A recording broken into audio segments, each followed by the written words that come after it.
Everyone dreams of Italy, but if you book in July, that dream can turn into a hot, crowded nightmare. What if we told you there's a perfect window to see Italy exactly like the locals do? Better prices, manageable crowds, and food you literally can't get any other time of the year. We're talking about the spring. Hey everyone, I'm Rick. And I'm Andrea. We live right here in Italy, and today you'll learn about the weather difference in March and May so you don't have freezing in Venice or overpaying in Rome.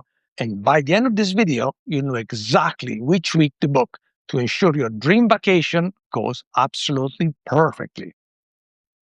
Let's start with the biggest question, the weather. Spring in Italy is, well, unpredictable, especially in March and beginning of April. But then in May, the sun starts to come out and the temperatures rise, so you could say it gets much more warmer. However, there are some big differences between the north and the south of the country. So let's start from Rome. Rome is right in the center of the country. In March and April, Rome is definitely in transition. You'll get mild days that are perfect for walking, but don't let them fool you. Nights are still cold, dropping below 10 degrees Celsius. You also have to watch out for rain, with about a week of precipitation each month.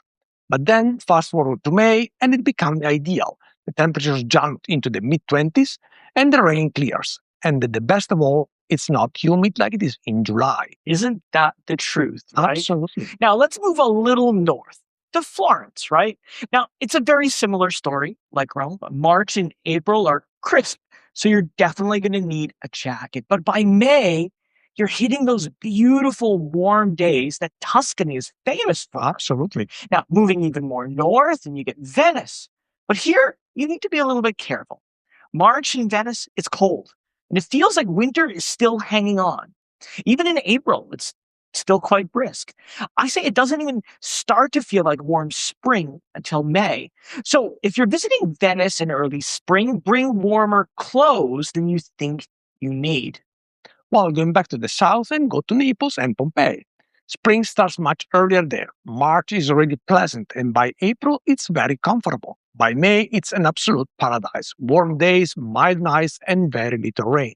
So, if you want to hike the Amalfi Coast or walk the ruins of Pompeii, late April and May are absolutely perfect months for to do that. So now that you know the temperatures, how do you pack for a trip where it's 5 degrees one minute and 25 the next? Well, for the spring weather in Italy, well, you kind of have to pack like an onion. Layers are going to be the key. When you start exploring in the morning, it might be a little chilly. So a light jacket is going to be necessary. But around lunchtime, the sun comes out, it's going to get warm. And you can remove one or two layers and enjoy the warmer temperatures. Then around dinner time, of course, temperatures are going to drop again, and it'll be time to put your light jacket back on.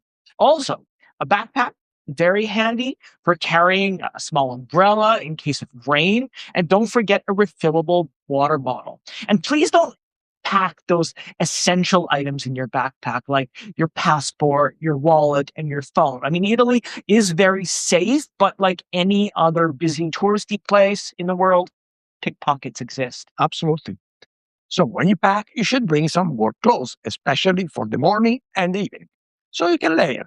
A jacket, or better, a rain jacket, is a very important thing to have because it might rain in the spring. As Rick said, bring a backpack to carry your jacket with you when you take it off. In March and April, you do not need to bring shorts. Chances are you will not use them, whereas in May, you might need them. Also, it is very unlikely that you will go to the beach in the spring. So beachwear is not necessary unless your hotel has a covered pool or you're planning to go to the spa. Don't forget to bring sunglasses and a hat because when the sun comes out, it will be strong and you don't want to risk a sunstroke. No, definitely not. Now, let's talk about shoes now. We always recommend bringing comfortable walking shoes that are also good in the rain, just in case. Bring well worn in shoes because you will walk a lot in Italy. Here is our last walking packing tips. Please pack light. If you're taking a tour around Italy, chances are you will catch train or buses and you have to lift your bag on and off the trains. Also in Venice, you will need to carry your bag to your hotel. and you will have to walk up and down many bridges. So, for this reason, we strongly recommend you that you avoid big, large, bulky suitcase. It will kill your knees. So, you know what to bring. Now, let's talk about why booking a trip in the spring is one of the smartest financial decisions that you can make. March and early April are what we call the shoulder season, and hotels and flights are generally cheaper than during the peak of summer. And you can find deals now that disappear by June. Now, there is an exception. The only exception to this is Easter week, when prices they go up a little. Also, in the spring, you don't have to compete with many tourists for hotels, making it very easy or much easier to find availability. Now, regarding transportation, train prices are pretty stable and not much affected by seasonality. However, if you do want to find lower prices for high-speed trains, you do need to book your tickets about 90 days in advance or prior to departure so you can take advantage of any of their special offers. Now, bottom line, if you have the opportunity, spring is a wonderful season to visit Italy without breaking the bank. So your wallet is happy, but you know what else is great? Being able to actually see the Trevi Fountain instead of just seeing a wall of tourists. In March and April, usually up to Easter, the number of tourists in Italy, in Italian cities, is much lower than during the summer. In fact, during those months, you will mostly deal with local and European tourists, while in May, tourism from North America and Asia picks up a little bit. For this reason, visiting Italy in the spring gives you the opportunity to visit cities without them being overcrowded. Now, don't get us wrong. Rome, Venice, and Florence are always very busy, but in the spring they are less busy than in the middle of the summer. For this reason, it is very important that you book your most popular attraction, such as the Colosseum, the Vatican Museum, the Uffizi Gallery, or the Doge Palace, way in advance to avoid the long line at the ticket entrance.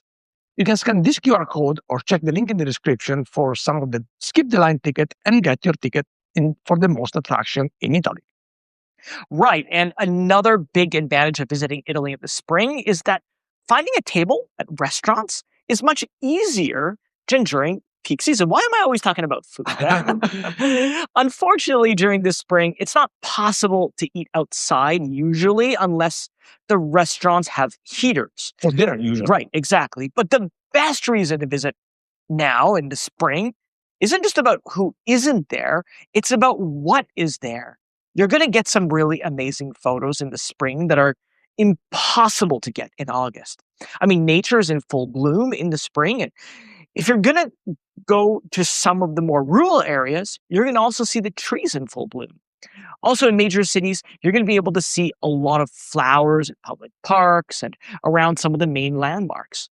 Last year, remember, we were in Rome in March, and the trees there were around the Forum, they were in full bloom, making it really quite stunning to see. You're not going to be able to see this in any other season in Italy, so do keep this in mind. Now, if you're planning to visit Pompeii or Herculaneum, or both, spring is fantastic, right? Because those sites, they have practically no shade. So in the middle of the summer, it's really, really hot. In the spring, you'll be able to walk around those ancient streets, the two sites, without being uncomfortable. And by the way, if you want to learn more about visiting Pompeii and Herculaneum, we made an entire video about it, and you can check it out up here.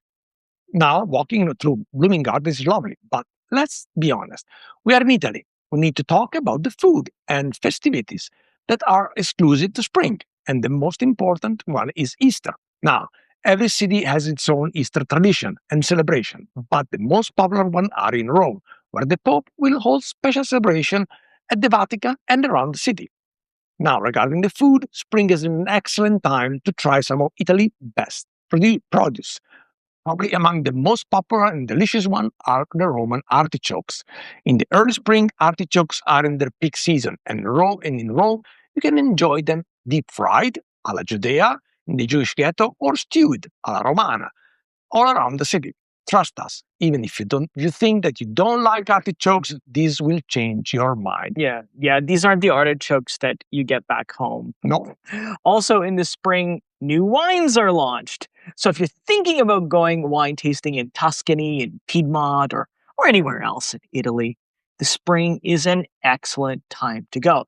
By the way, if you're interested in a fantastic wine tasting tour in Tuscany, definitely scan this QR code or follow the link in the description for some really, really good options. Absolutely.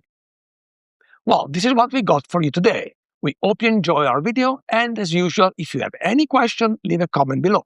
We love hearing back from you and answering your question the best we can. Exactly. Now, while you're there, if you found the video helpful, do like and subscribe because it helps others find the video. It supports the channel and it makes sure that you don't miss us the next time we publish one of our videos here on YouTube. Absolutely. Well, thank you so much for watching, and we'll see you next time. Ciao.